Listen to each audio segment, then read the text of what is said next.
જ્યારે પ્રિયેશ સરે પ્રિપેરેશન કરાવી ત્યારે અમને એમ લાગતું કે સર આ તો તમે એક લેવલની અપ નહીં કરાવો છો, એટલું બધું થોડું હાર્ડ આવે એમ. પણ ઈ એક લેવલ અપ કર્યું ને એટલે જ તમને બહુ ઈઝી લાગ્યું. એટલે તો કીધું ને કે સેલ્ફ કોન્ફિડન્સ હોવો પડે કે નહીં આ હું કરી જ લઈશ એમ. તો તમને શું લાગે છે કે ઓફલાઈન અને ઓનલાઈન બંને ટ્યુશન રાખવા જરૂરી છે? એક આખો સબ્જેક્ટ પહેલો પૂરો કરતા હતા પછી બીજો સબ્જેક્ટ લેતા હતા, કે એક એક ચેપ્ટર કરતા હતા, કે બધું જ કન્ટિન્યુઅસમાં સાથે? તમે સિંગલ ટેસ્ટ કેટલી વખત આપ્યું? પ્રશ્નો ગોખાઈ જાય એવું ના થાય કે એકને એક ટેસ્ટ તમે વધારે આપતા હતા, આમાં તો આ જ જવાબ આવતો હશે? કારણ કે આપણે સારા માર્ક જોઈએ ને તો હવે એમ થાય કે નહીં હું કંઈક કરું છું એમ. એમ એ રીતના થોડું કોન્ફિડન્સ પણ બિલ્ડ થાય. અને જે તમે જોલી મોક ટેસ્ટ ગોઠવી હતી, મેં છે ને સર છે ને બહુ મોટું છે ને મિસ કરી દીધું કે એમાં હું અટેન્ડ ન કરી શક્યો ને એટલા માટે. તમે ઓફલાઈન એક્ઝામ આપ્યો તો પહેલેથી તમને ટેન્શન તો ઓછું થઈ જાય કે આવી મેં એક્ઝામ ઓલરેડી આપેલી છે. તમારું કેટલું ગ્રુપ એક સાથે DDCT ની તૈયારી કરતું? અમારો છે ને સ્ટ્રેટેજિક પ્લાન હતો. અમે 6 જણાનું ગ્રુપ હતું અમારું. અમે એવો પ્લાન ક્રિએટ કર્યો કે રોજ બધાએ 12 વાગ્યા પહેલા કે એ જે 6 જણા હતા એમાંથી 4 જણા અમે ટોપ 5 કોલેજમાં.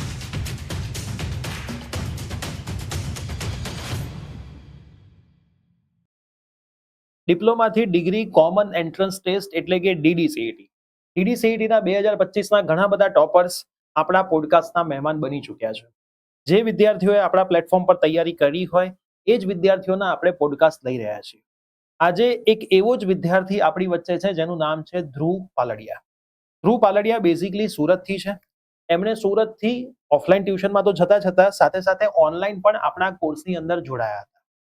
ધ્રુવ પાલડિયાનો DDCT 2025ની અંદર રેન્ક છે 110 અને એમના જે મેરિટ માર્ક છે 173 છે. 173 માર્ક સાથે મેરિટ રેન્ક 110 સાથે એમણે એડમિશન લીધું છે PDU ની અંદર ICT બ્રાન્ચમાં TFWS સીટનું. તો આજે આપણે ધ્રુવની આખી જર્ની વિશે જાણવાના છીએ. એમના ઘણા બધા એવા નાના મોટા જે શોર્ટકટ છે, બરાબર, આમ તો શોર્ટકટ ના કહી શકીએ, શ્યોરકટ કહી શકીએ, પણ એ શોર્ટકટ એમને DDCTની જર્નીમાં શ્યોરકટમાં રૂપાંતર થયા છે એ આપણે એમની જોડે ચર્ચા કરીશું. અને પ્લસ એમની અમુક એવી વાતો છે કે જેમણે એમને DDCTની એક્ઝામમાં ઘણી બધી જગ્યાએ તકલીફ પણ અપાવી છે, એની પણ આપણે વાત કરવાના છીએ.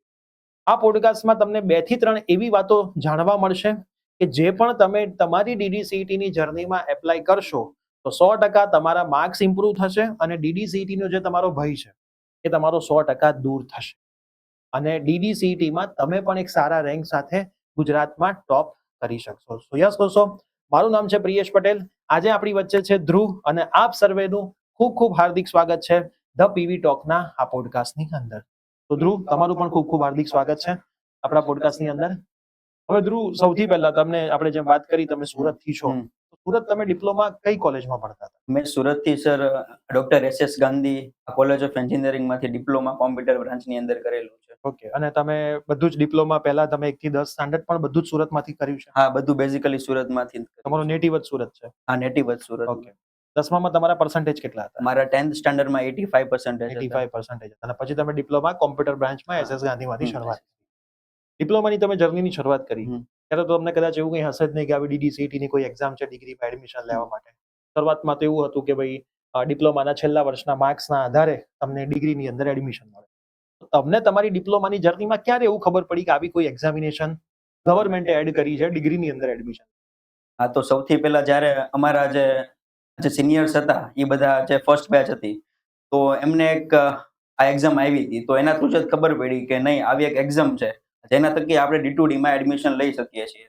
તો પછી ત્યારથી જ અમને બધો ખ્યાલ આવ્યો અને પછી ફેકલ્ટીએ પણ થોડા ઘણા ગાઈડ કર્યા કે આ રીતનું હોય છે આ એક્ઝામ. તો કોલેજની ફેકલ્ટી જે ગાઈડ કરતી હોય છે એમાં તમને કઈ કઈ વસ્તુનું ગાઈડન્સ કોલેજના તરફથી મળે? તો સૌપ્રથમ તો કોલેજની ફેકલ્ટીએ જે ગાઈડન્સ આપ્યું હતું એ તો સૌથી પહેલા તો બેઝિકલી સિલેબસથી જ સ્ટાર્ટ કર્યું હતું કે આ સિલેબસ છે, આ રીતના નેગેટિવ માર્કિંગ છે, કે સેમ ટુ સેમ ગુજકેટની જે એક્ઝામ લેવાય છે એ જ પેટર્નમાં અને આ એક્ઝામ હોય છે બેઝિકલી નેગેટિવ માર્કિંગ સાથે.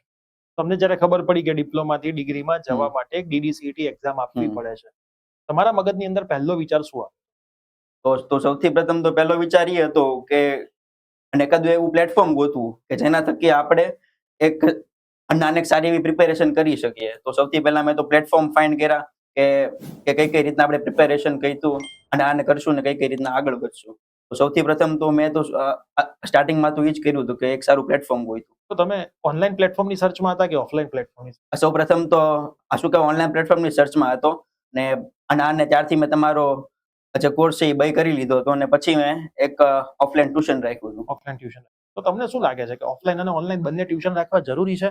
ખાલી ઓનલાઈન થી કામ થઈ જાય કે ખાલી ઓફલાઈન થી કામ? અને નહીં, જે ઓફલાઈન છે એમાં તમારે આજે આપણને જે કન્ટેન્ટ મળે છે એ એક્સ્ટ્રા ઓર્ડિનરી મળે છે, કે એક લેવલ અપનો મળે છે એમ. ને જ્યારે ઓફલાઈન હોય તો એમ મને એટલી બધી નીડ ન લાગી કે ઓફલાઈનની પણ જરૂર પડે. પણ જો તમે ઓનલાઈનમાં સારી રીતના એક તમે પરફોર્મ કરી લેતા હોય અને તમે સેલ્ફ કોન્ફિડન્સ હોવ તો તમે ઇનફ છે એક ઓફલાઈન ઓ. પ્લેટફોર્મ માટે. ઓફલાઈન તમારી તૈયારી માટે ઓનલાઈન પ્લેટફોર્મ ઇનફ છે. હા, ઇનફ છે. પણ ઓનલાઈનમાં ડિસ્ટ્રેક્શન આવવાની સંભાવના? હા, ડિસ્ટ્રેક્શન આવવાની તો સંભાવના છે, એટલે તો કીધું ને કે સેલ્ફ કોન્ફિડન્સ હોવો પડે કે નહીં આ હું કરી જ લઈશ એમ. અને આને એક ટાઈમ પર મારથી થઈ જશે ને એની હાવ મારે આ કરવાનું જ છે એમ. તો ઓનલાઈન પ્લેટફોર્મ ઇનફ છે એમ આપણા માટે. અને આને ઓનલાઈન પ્લેટફોર્મમાં પણ ખૂબ જ સારો કન્ટેન્ટ મળી રહે છે એમ. કોઈ લિમિટ જ નથી ને એક લેવલ અપનો મળે છે ઓફલાઈન. રાઈટ. જે એક લેવલ અપનો કન્ટેન્ટ તમે કીધું એ DDCET ની એક્ઝામ માટે જરૂરી હોય છે? આજે 2 એક્ઝામિનેશન ગઈ એનું પેપર જોયા પછી. અને એના માટે જરૂરી હોય છે કે અને આમાં તો સર નક્કી ન હોય કે ક્યારે બધા એનું ટફનેસ લેવલ છે વધારી દે એમ. રાઈટ. એમ તો આપણે એક્સ્ટ્રા ઓર્ડિનરી પ્રિપેરેશનમાં ચાલવું એ વધારે બેનિફિટ મારે એમ. ને તમે જ્યારે એક લેવલ અપનો જે તમે કોન્સેપ્ટ સોલ્વ કરો છો તો પછી એની જે નીચેનો લેવલ આવે એ તમે easily do it in well manner એમ. સાચી વાત છે. તો મિત્રો, DDCET નું પેપર કાઢવા વાળા જે છે GTU છે, અને બધાનું કેવું એવું છે કે GTU ગમે ત્યારે પેપર અઘરું કાઢે, કશું જ ખબર હોય નહીં અને આખું પેપર અઘરું કાઢે. અને કાં તો GTU એવું કરે કે બેઠું પેપર એ મૂકી દે, ખાલી ડેટ બદલે. બધા ઇન્સિડન્ટ્સ GTU માં તમે જોયા છે. એમની વાત એકદમ સાચી છે કે તમારે એક લેવલ અપની તૈયારી જ DDCET માટે કરવાની. ભલે સેમ્પલ પેપર સહેલું, ભલે પહેલી પરીક્ષા જે ગઈ 2024માં એનું પેપર સહેલું, બીજી જે એક્ઝામ ગઈ 2025માં એનું પેપર સહેલું એટલે નોર્મલ લેવલ. પણ તો બી તમે જો કે ન્યૂઝપેપરનું એક કટિંગ હતું કે મેક્સિમમ વિદ્યાર્થીઓના માર્ક 50 માર્કની અંડર છે. જો પેપર આટલું જ ઇઝી હોય તો આટલા બધા વિદ્યાર્થીઓના માર્ક કેમ અંડર છે? એની પાછળના રીઝન્સ હું તમને કહું. ગુજરાતની અંદર ઘણી બધી એવી કોલેજ છે, પ્રાઇવેટ કોલેજ, જે વિદ્યાર્થીઓને DDCET આપવા માટે મોટિવેટ નથી કરતી. એવું જ કહે છે કે DDCET આપવાની જરૂર નથી. એનું રીઝન પણ એવું જ હોય છે કે તમે DDCET ના આપતા ડિગ્રી કરજો, અમારા ત્યાંથી જ કરજો ને જોડે જોડે તમે જોબ કરજો. જોબની સાથે સાથે તમે ડિગ્રી કરો એટલે ક્યાંક ને ક્યાંક તો તમે અટકી જ પડો, ક્યાંક એટીકેટી આવે, ક્યાંક ડિટેન થઈ જાઓ. આ નાની મોટી વસ્તુઓના લીધે તમે નોર્મલ કોલેજથી ડિગ્રી કરવા માટે તૈયાર થઈ જાઓ.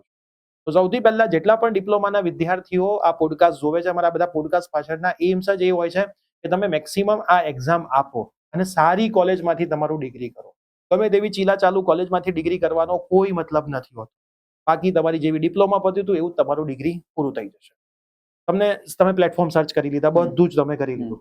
હવે તમે તૈયારીની શરૂઆત કેવી રીતે કરી? કયા મંથથી તૈયારીની શરૂઆત? સર, જો હું કહું તો તૈયારીની શરૂઆત તો જ્યારે આપણે 5th સેમમાં એક ઇન્ટર્નશિપ આવતી એમ, તો અમે બેઝિકલી ત્યારથી જ શરૂ કરી દીધી કે અને આને કારણ કે ખબર જ હતી કે જો ડિગ્રીમાં એક સારી કોલેજ ચેસ કરવી હશે તો આ તો કરવાનું જ છે. તો જ્યારે 5th સેમની ઇન્ટર્નશિપ હતી ત્યારે જ મેં શરૂઆત કરી દીધી હતી. અને આને ત્યારે હું બેઝિકલી એવું કરતો કે હું ઇન્ટર્નશિપમાં જતો તો સવારે ત્યાં DDCET કરતો અને પછીના ટાઈમમાં હું જેનું વર્ક હોય એ કરતો એમ. તો એ રીતનું મેં મેનેજ કરીને ત્યારથી જ મારી જે DDCET ની જે પ્રિપેરેશન હતી સ્ટાર્ટ કરી દીધી. અને શરૂઆતમાં કેટલા કલાક તમે વાંચતા હતા? એમ શરૂઆતમાં તો શું કહેવાય 5th સેમમાં તો એટલું બધું નહોતું અને આને ફોકસ આપ્યું. અરાઉન્ડ સમથિંગ 3 to 4 hours કાં તો 5 to 6 hours અને આને જેવું થઈ જતું. પણ જેમ જેમ આને 6 સેમ આવ્યું ને નવેમ્બર આજુબાજુનો જે મહિનો આવ્યો ત્યારથી ફૂલ ફોકસ મારું DDCET ઉપર જ હતું. ઓકે. અને કેટલા કલાક પછી તમે વાંચવાનું ચાલુ કર્યું? એમ અને આને ડિસેમ્બર નવેમ્બરમાં આપણે જોઈએ તો 7 કલાક જેવું અમાર પ્રિપેરેશન ટાઈમ થઈ જતો એમ. 7 કલાકની હા, તૈયારી? 7 કલાક બધું આપણે તમારા શું કહેવાય લેક્ચર્સ જોઈએ અને આને ટેસ્ટ દઈએ, પછી અમુક જાતે પ્રિપેરેશન કરીએ, એ બધું ગણવી તો 7 કલાક જેવો થઈ જાય. તમે ગુજરાતી મીડિયમના વિદ્યાર્થી હતા કે ઇંગ્લિશ મીડિયમ? અને આનો ઇંગ્લિશ મીડિયમમાંથી જ મારું તમે ટાઈમ પણ ઇંગ્લિશ કમ્પ્લીટ કર્યું. મીડિયમમાંથી વિદ્યાર્થી હતા. તો હવે તમે as a English medium student હતા, તમે સૌથી પહેલો સબ્જેક્ટ કયો પકડ્યો હતો DDCET? એમ સૌથી પહેલો તો મેં મેથ્સને પ્રિફર કર્યું હતું, કારણ કે મેથ્સ અમારે સેમ 1 માં ને સેમ 2 માં પણ હતું. તો એના જે અમુક જે કોન્સેપ્ટ છે એ અને આની થોડાક આમ જોયેલા અને થોડાક આવડતા હતા. તો મેં ત્યારથી સ્ટાર્ટ કર્યું હતું અને એના થ્રુ જ હું આગળ ગયો હતો. પછી બધા સબ્જેક્ટ ટર્ન બાય ટર્ન મેં કર્યા. તો તમે એક આખો સબ્જેક્ટ પહેલો પૂરો કરતા હતા પછી બીજો સબ્જેક્ટ લેતા હતા કે એક ચેપ્ટર કરતા હતા કે બધું જ કન્ટિન્યુઅસમાં સાથે લેતા હતા? આ બધું જ કન્ટિન્યુઅસ મેનરમાં સાથે લેતો. ક્યારેક મેથ્સ કરું, પછી ફિઝિક્સ કરું અમુક ટાઈમ, ને પછી કેમેસ્ટ્રી, એ રીતના બધું જ સાથે. તો કોઈ તમે એનું પ્લાનિંગ સેટ કરતા હતા કે મારે આવી રીતે આ તૈયારી કરવી છે, આટલા ટાઈમ સુધી આ ચેપ્ટર પૂરું કરવું છે, એવી કોઈ તમારું પ્રિપરેશન બનતી હતી પહેલા? હા, એટલે શું કહેવાય કે તમે જ્યારે લેક્ચર્સ લેતા હતા, લાઈવ લેક્ચર્સ, અને આને હું એની મુજબ જ હાલતો, કારણ કે તમે આજે ચેપ્ટર 1 પતાવ્યું બરોબર, તો હું ચેપ્ટર 1 ની પ્રિપેરેશન કરી લેતો, મારી રીતના બધી નોટ્સ ક્રિએટ કરી લેતો અને પછી એની ટેસ્ટ આપતો. અને ઈ ટેસ્ટમાં જો પછી સારું પરફોર્મ ન કરું તો પછી બીજી વાર પણ ઈ ટેસ્ટ આપતો.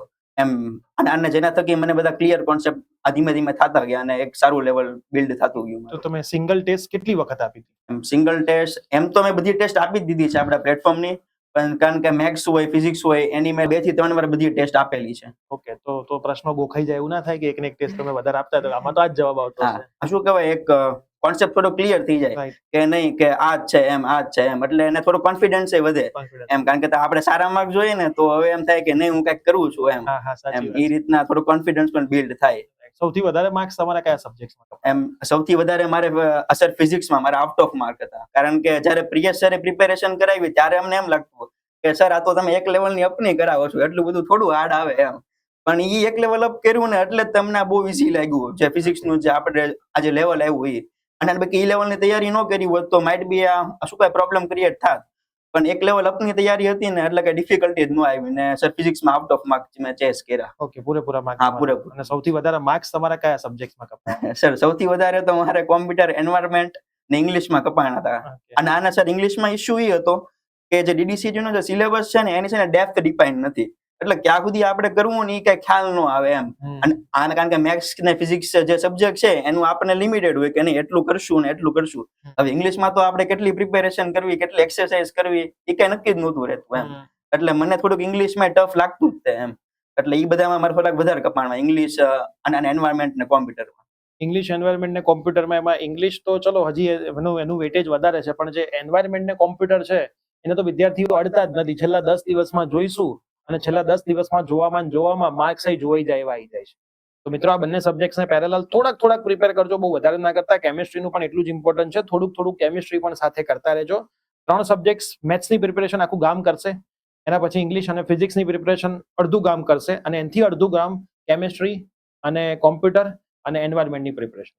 તો જે અડધું ગામ જે પ્રિપેરેશન કરે છે એમાં તમારું ફોકસ થોડુંક રાખશો તો મેરિટમાં થોડાક તમે 100% બીજા વિદ્યાર્થી કરતા ઉપર આવી જ જશો. હવે મારો એ સવાલ છે કે તમે ભણતા હશો, તમારું ગ્રુપ પણ હશે કોલેજમાં, તો તમારું કેટલું ગ્રુપ એક સાથે DDCT ની તૈયારી કરતું હતું? અને એમ તો સર બધા કરતા જ હતા, કારણ કે ડિસેમ્બર પછી તો બધા ઓલમોસ્ટ DDCT ઉપર જ ફોકસ કર્યું હતું એમ, કોલેજ ઉપર એટલું બધું નહોતું. અને સર અમારો છે ને સ્ટ્રેટેજિક પ્લાન હતો, અમે 6 જણાનું ગ્રુપ હતું અમારું. 6 જણાનું ગ્રુપ હતું એટલે અમે એવો પ્લાન ક્રિએટ કર્યો કે રોજ બધાએ 12 વાગ્યા પહેલા બધાએ 6 MCQ મોકલવાના, એટલે 36 MCQ થાય. તો હવે આપણને 36 MCQ પ્રેક્ટિસ કરવા મળે, અને આની MCQ કેવા કોઈ આને કોઈ બુકમાં કે કોર્સમાંથી લીધેલા નહીં, પોતે પ્રિપેર્ડ કરેલા MCQ મોકલવાના. અને આનંદ થાય કે એ જે 6 જણા હતા એમાંથી 4 જણા અમે ટોપ 5 કોલેજમાં, 2 DDUમાં, હું PDPUમાં અને એક BVMમાં એમ. તો આ જે કોન્સેપ્ટ અમે જે અપનાવ્યો હતો ને એ અમને લાગે છે કે અમને બહુ હેલ્પફુલ થયો છે એમ. આ સ્ટ્રેટેજી એક સારી સ્ટ્રેટેજી બનીને રહી ગઈ અમારા માટે. ઓકે. તો એમને એકદમ સાચી વાત કરી છે કે ભાઈ તમારા ફ્રેન્ડ્સનું ગ્રુપ પણ એવું રાખો કે જે એકબીજાને મોટિવેટ કરે. અત્યારે તો કેવા ફ્રેન્ડ્સ છે એવી હું તમને કહું, એક જણ DDCT ની તૈયારી કરતો હોય એ પોતે બીજાને એવું કહેતો હોય કે હાલ તો કરવાની કોઈ જરૂર જ નથી, છેલ્લો મહિનો કરીશ ને તો સારા માર્ક્સ આવી જશે. એ ઘેર રોજ DDCT ની તૈયારી કરતો હોય, રોજ ઓફલાઈન બેચમાં જતો હોય. અમારી ઓફલાઈન બેચમાં એવું છે, જ્યારે કોઈ નવો વિદ્યાર્થી આવે ત્યારે બીજા વિદ્યાર્થીને જોવે ત્યારે તો એને ખબર પડે કે એના જ ક્લાસવાળા વિદ્યાર્થીઓ અહીંયા DDCT માં બેઠા છે, કે જેમણે એને નહોતું કીધું કે પોતે ઓફલાઈન ટ્યુશનમાં જઈ રહ્યો છે. તો જો તમારા સાચા મિત્રો હશે તો 100% તમને DDCT માં એક સારા સ્કોર સુધી લઈ જશે. અને જો તમારું સારું નહીં ઈચ્છતા તમારા મિત્રો હશે તો તમને એવું જ કહેશે કે DDCT ની તૈયારી હાલ કરવાની કોઈ જરૂર નથી, શાંતિથી થાય છે. કેમ કે કોઈ એવું ઈચ્છતું નથી કે તમે તમારા જીવનમાં આગળ વધો, તમારા પેરેન્ટ્સની અલાવા અને તમારા સાચા મિત્રોની અલાવા અને તમારા સાચા ટીચર્સની અલાવા. હવે પેરેન્ટ્સની વાત આવી છે તો હું તમને એક સવાલ પૂછી લઉં, આ તમારી જર્નીમાં તમારા પેરેન્ટ્સનો રોલ કેવો રહ્યો? સર હવે મારું પર્સનલી બિલીવ એવું છે કે કોઈ પણ આપણને અચીવમેન્ટ મળે ને તો એમાં ખાલી આપણા એફર્ટ્સ કામ ન કરતા હોય, એની પાછળ આપણા ઘરવાળાના, પેરેન્ટ્સના, કારણ કે મારી મમ્મી છે, મારા મોટા મમ્મી છે, બા છે અને મારી ભાભી છે, એની જે ગોડ્સ પ્રત્યેની જે પ્રાર્થના હોય મારી માટેની કે નહીં આ એક સક્સેસફુલ અને આને બને, પછી મારા ફાધર્સના ની બધાના જે સાયલન્ટ એફર્ટ હોય એ જ્યારે બધું મળે ને ત્યારે તમને અચીવમેન્ટ ચેસ થાય છે. બાકી ખાલી આપણા એફર્ટ્સ અને આને જો હોય ને તો કદી અચીવમેન્ટ ચેસ ન થાય એમ. એટલા માટે પેરેન્ટ્સનો અને ઘરવાળાનો પણ ફૂલ સપોર્ટ અને આને મળી રહ્યો હતો એ ટાઈમ પર એમ, એટલે એટલા માટે શક્ય બન્યું છે. ઓકે. હવે DDCT ની જે તૈયારી છે એમાં તમે ટેસ્ટ આપતા હતા, ઓફલાઈન તમે કેટલી ટેસ્ટ આપી? એમ ઓફલાઈનમાં તો શું કહેવાય આપણે અને આને જે તમે જે ઓલી મોક ટેસ્ટ ગોઠવી હતી એમાં મારો એક શું કહેવાય મેં છે ને સર છે ને બહુ મોટું છે ને મિસ કરી દીધું કે એમાં હું અટેન્ડ ન કરી શક્યો, અને એટલા માટે એક મારે છે ને પ્રોબ્લેમ હતી ને ક્રિએટ થઈ કે જ્યારે હું એક્ઝામ આપતો હતો ને ત્યારે સુપરવિઝન આમ રાઉન્ડમાં હતા અને મારી બાજુમાં આવીને ઊભા રહી ગયા મેં કઈ કર્યું હશે કે શું કે અને આને થોડુંક નર્વસ ફીલ થયું મને એમ, અને આને શું કઈ મોક ટેસ્ટ આપ્યું હોત ને તો ક્યાં મારી એ જગ્યાએ કઈ ફાયદો થયો હોત એમ, અને આને હું કઈ નર્વસ ફીલ ન થાત, અને આને હું કઈ નર્વસ ફીલ થયો ને એટલે મારે આ મેથ્સ નો MCQ પણ રોંગ પડી ગયો એમ. એટલે હું આવનારા 2026 ના જે વોરિયર્સ છે એને ખાસ વિનંતી કરું છું કે ગમે એના હોય, ગમે ઓર્ગેનાઇઝેશન જો ટેસ્ટ કન્ડક્ટ કરવાથી હોય તમે કમ્પલસરી આપો ને આપો, કારણ કે તમને માહોલની ખબર પડશે કે કેવો માહોલ ને આને ટેકલ કરવાનો રહે એમ. તો એ બહુ બેનિફિટ તમારા માટે બનશે. હા, તમે ઓફલાઈન એક્ઝામ આપી તો પહેલેથી તમને ટેન્શન તો ઓછું થઈ જાય કે આવી મેં એક્ઝામ ઓલરેડી આપેલી છે. ઓકે, સરસ. સવાલ એવો છે કે DDCET ની જે એક્ઝામિનેશન હોય છે એમાં કેલ્ક્યુલેટરનું કેટલું મહત્વ છે? એમ સર, હું લઈ ગયો તો સર 2 કેલ્ક્યુલેટર લઈ ગયો હતો, એક તો સિમ્પલ ને એક સાયન્ટિફિક. તો સર તમને રિયલીમાં કહું ને, મારે સાયન્ટિફિકમાં એક બટન દબાવવાની જરૂર નહોતી પડી. એમ બધું જ કેલ્ક્યુલેશન સિમ્પલ કેલ્ક્યુલેટર થી મારે થઈ ગયું, અને આને કેલ્ક્યુલેટરની જરૂર જ નથી, પણ આ તો સિમ્પલ કેલ્ક્યુલેટર હોય તો આપણે થોડોક ટાઈમ સેવ થાય એમ. બાકી સાયન્ટિફિકની તો લગભગ કઈ જરૂર નથી પડતી. અને આને સર બધા કહે કે ટ્રિક્સ ની બધું કહેતા હોય, તો સર ટ્રિક્સમાં આપણે જાવીએ તો એમાં છે ને આપણું છે ને ટાઈમ વેસ્ટ થાય શીખવામાં, અને આને આપણે થોડા કન્ફ્યુઝ થાવીએ એમ, કારણ કે આમાં તો એક છે બરોબર આપણે, અને આપણે ટ્રિક્સ શીખશું તો હમણાં આપણને અને આને શું કઈ બે વસ્તુ યાદ કરવી પડશે એમ. એટલે મેં ટ્રિક્સ ની બાબતે કઈ ફોકસ નહોતું કર્યું, બસ ખાલી એક જ હતું કે જે કોન્સેપ્ટ છે એ ક્લિયર હોવો પડે. ક્લિયર રાખવાનો, રાઈટ છે. તમે PDPU ની અંદર ICT માં એડમિશન લીધું. લોકો એમ કહેતા હોય છે કે ICT માં મળે તો DAIICT માં મળે તો જવાય, બાકી ક્યાંય ના જવાય. કોમ્પ્યુટર બ્રાન્ચ પત્યા પછી PDU ની અંદર ICT માં લેવા પાછળનું રીઝન શું? એટલે સરજી સૌથી પહેલા તો એ જ હતું કે PDPU ની CS બ્રાન્ચ એમ. પછી મેં થોડુંક રિસર્ચ કર્યું કે નહીં કે ICT બ્રાન્ચ પણ છે એમાં એમ. તો પછી મારો પ્લાન એવો છે કે મારે પ્લેસમેન્ટ કે જોબ ઉપર નથી જવાનો એમ, મારે કઈક બિઝનેસ કાં તો સ્ટાર્ટઅપ નો પ્લાન છે આગળ જતા એમ. તો પછી મેં વિચાર્યું કે આપણે CS માં લેવી તો TF ની સીટ મળે એમ નહોતી એમ, ICT માં લેવી તો TF ની સીટ મળી જાય એમ હતી એમ. તો મારો પ્લાન એવો હતો કે આની જે મની સેવડ થાય છે એ હું કઈક બીજી જગ્યાએ ઇન્વેસ્ટ કરું, જે મને વધારે હેલ્પફુલ થાય. લાઈક આને મારે બિઝનેસ કરવો છે બરોબર, તો મારે ચાઇના એમાં જવું પડે એમ, તો હું કઈ એવી જગ્યાએ ઇન્વેસ્ટ કરું તો મને થોડુંક વધારે ઇમ્પેક્ટફુલ લાગતું હતું. એટલે પછી મેં CS ઓવર ICT ની બ્રાન્ચ ચૂઝ કરી TF માં. દરેક બ્રાન્ચમાં TFWS ની કેટલી સીટો હોય? આ દરેક બ્રાન્ચમાં TF ની એક સીટ હોય છે ને એમાં તમારે ચેસ કરવાની હોય છે. ઓકે, તો મિત્રો TFWS શું છે? જો તમારે DDCET ની અંદર મેરિટમાં સારો મેરિટ છે, જે PDU ની માન લો કોમ્પ્યુટર બ્રાન્ચ એમાં એક સીટ છે, જે બધા વિદ્યાર્થીઓએ ચોઇસ ફિલિંગમાં PDU ની કોમ્પ્યુટર બ્રાન્ચ નાખી છે, એમાં જે ફર્સ્ટ સ્ટુડન્ટ હશે એને એ TFWS ના ક્રાઇટેરિયા પ્રમાણે આવતો હશે. એમાં એને TFWS નું પેરેન્ટ્સનું ઇન્કમ સર્ટિફિકેટ આપવાનું હોય છે, બધા જ ફૂલફિલ થતા હશે અને આપ્યું હશે, TFWS માં ફોર્મ ભરતી વખતે યસ કર્યું હશે તો એને એક શીટ મળશે, જેમાં તમારી કોલેજની સંપૂર્ણ ફી માફ થતી હોય છે. કોલેજની ટ્યુશન ફી માફ થાય છે, હોસ્ટેલ હોય, મેશ હોય, એક્ઝામ ફી હોય, બધી તમારે ભરવાની હોય. પણ જે કોલેજની ટ્યુશન ફી જે સૌથી મોટી હોય માફ થાય. હવે તમે ગવર્મેન્ટમાં ભણતા હોય તો TFWS માં 1500 રૂપિયા માફ થાય. પ્રાઇવેટમાં ભણતા હોય તો તમારી જે કોલેજની ટોટલ ફીસ હોય, માન લો PDU ની કેટલી ફીસ છે? અને અત્યારે એક વર્ષે 3 લાખ આજુબાજુ થાય PDU ની ટોટલ ફીસ ગણવીને. ઓકે, તો એમને જે ફીસ કીધી એ ફીસ બધી જ એમની માફ થઈ જાય. એના સિવાય જે ફીસ એમને ભરવાની હોય, જેમ કે હોસ્ટેલમાં કદાચ રહેતા હશે તો હોસ્ટેલની ફીસ ને બધું એમને ભરવું પડશે. તો TFWS નો બેનિફિટ ખૂબ સારો હોય છે, એમાં કોઈ કાસ્ટ જોવાતી નથી, એમાં ફક્ત ને ફક્ત મેરિટના આધારે દરેક કોલેજની એક સીટ માટે એડમિશન થતું હોય છે. હવે લાસ્ટ તમને હું સવાલ પૂછીશ કે આપણી જે બુક છે, તમે આપણી બુક પરચેસ કરીને બુકમાંથી કોઈ તૈયારી કરી હતી DDCET ની? હા સર, મેં જે આપણી જે દર્પણ સાથે કોલેબોરેટ કરી હતી બુક, એમાંથી તૈયારી કરી હતી, મેં પરચેસ કરી હતી. ઓકે, એમાંથી તમારો એક્સપિરિયન્સ કેવો રહ્યો? ને સર એમાંથી એક્સપિરિયન્સ જણાવું તો ઈ બુક છે ને સર મારા માટે છે ને બહુ હેલ્પફુલ થઈ હતી, કારણ કે જયારે આનું શું કહે સ્ક્રીન માંથી થાકી જાવ બરોબર, એક ટાઈમ આવે કે હવે આપણને એમ થાય છે કે નહીં સ્ક્રીન આમું નથી જોવું એમ, તો એક આ બુક માંથી કરતો એમ. ને સર બુકમાં એટલો કોન્ટેન્ટ છે ને ભરી ભરીને તમે બહુ સારો કોન્ટેન્ટ એમાં આપ્યો છે. અને સર MCQ નું તો કોઈ લિમિટ જ નથી, તમે જેટલા સોલ્વ કરો એટલા ઓછા એમાં MCQ પડે એમ છે. MCQ ભરપૂર MCQ છે એમ, એટલે ઈ બુકનો મને એક સારો એવો રોલ રહ્યો છે DDCET માં. ઓકે, તો DDCET ની તૈયારી કરતા વિદ્યાર્થીઓ તમારે પણ જો ઇંગ્લિશ મીડિયમ કે ગુજરાતી મીડિયમની સેપરેટ બુક માર્કેટમાં છે, જેમાં 4200 થી વધારે MCQ છે, બધી જ થિયરી ડિટેલમાં એક્સપ્લેન કરેલી છે, MCQ with solution, without solution, previous ના પેપર્સના સોલ્યુશન બધું જ છે. તો તમે Amazon, Flipkart અથવા તો અમારી જે વેબસાઇટ છે કુમાર પ્રકાશનની, ત્યાંથી પણ બુક બાય કરી શકો છો. અમારા નંબર પર મેસેજ કરશો તો પણ અમે તમને લિંક મોકલી આપીશું. પ્લસ તમે અમારા ઓનલાઈન અથવા તો ઓફલાઈન DDCET ની બેચમાં જોઈન થવા માંગતા હોય તો પણ આપણી એપ્લિકેશન પ્રિયસર વિદ્યાપીઠમાં કોર્સિસ અવેલેબલ છે, તમે જોઈન થઈ શકો છો અને તમે પણ એક સારું રિઝલ્ટ લાવી શકો છો. લાસ્ટ DDCET 2026, 27, 28 આપનારા ભવિષ્યમાં હવે તો DDCET કમ્પલસરી છે, વિદ્યાર્થીઓ પહેલા સેમિસ્ટરથી અત્યારે તો તૈયારી કરે છે, કે દરેકે દરેક વિદ્યાર્થીઓને તમે શું કહેવા માંગશો? એક નાનકડો તમારે વિદ્યાર્થીઓને સંદેશ મોટિવેશન તરીકે આપવાનો છે. તો હવે જે આવનારા જે બધા જે DDCET વોરિયર્સ છે એને સંદેશ તો શું કહેવાય કે હવે જો કોમ્પિટિશન થવાની અને આની છે ને ભરપૂર માત્રામાં થવાની છે, કારણ કે બધા એક્ટિવેટ થઈ ગયા છે. અમારા ટાઈમ પર કેવું હતું કે સર આપણે ડિસેમ્બરમાં બધા એક્ટિવેટ થયા હતા એમ, બટ હવે તો અત્યારથી બધા 2-2 મહિના અગાઉથી બધા પ્રિપેરેશન કરવા માંડ્યા છે એમ. તો હવે તમારા માટે ખાલી ને ખાલી એક જ લક્ષ્ય હોવું પડે કે નહીં, DDCT એની સિવાયનું કાંઈ જ નહીં એમ. અને આને બધાને ઈ સંદેશ છે કે જો તમે અત્યારનો ટાઈમ સાચવી લેશો ને તો તમારું કાંઈ કરવર સચ્યા જશે, અને આને તમારું જે આવનારનો જે ટાઈમ છે એ બધું તમારું કાંઈ વેલ એન્ડ ગુડ રીતના થઈ જશે. પણ જો તમે અત્યારે કાંઈક ન કર્યું ને તમને એમ લાગ્યું કે નહીં પછી કરી લેશ, તો કાંઈ જ નથી થવાનું. એટલે અત્યારથી જ તમે મહેનત કરો અને આને સારા ફેકલ્ટી પાસે આને ગાઈડન્સ મેળવો અને બધું અત્યારથી જ તમે શરૂ કરી દો એમ. એ જ મારો મેસેજ. અને આને સર પ્રિયસનના અને આને વિદ્યાપીઠના માધ્યમથી હું સંદેશ આપી કે સર તમે તો છો જ કોઈ પણ સ્ટુડન્ટ માટે, અને આની છતાં પણ જો કોઈ પણ સ્ટુડન્ટને કંઈક ડાઉટ હોય જે સરને પૂછાય એવું ન હોય તો હું રેડી છું એમ એના આન્સર આપવા માટે ગમે ટાઈમ ઉપર એમ. તો શું કહેવાય કે ડિસ્ક્રિપ્શનમાં મારી જે લિંક્ડઇનની જે પ્રોફાઇલની લિંક છે એ તમે આની તમે મૂકશો જેથી આજે બધા જે અપિયરિંગ છે અને હેલ્પફુલ થાય એમ. Sure.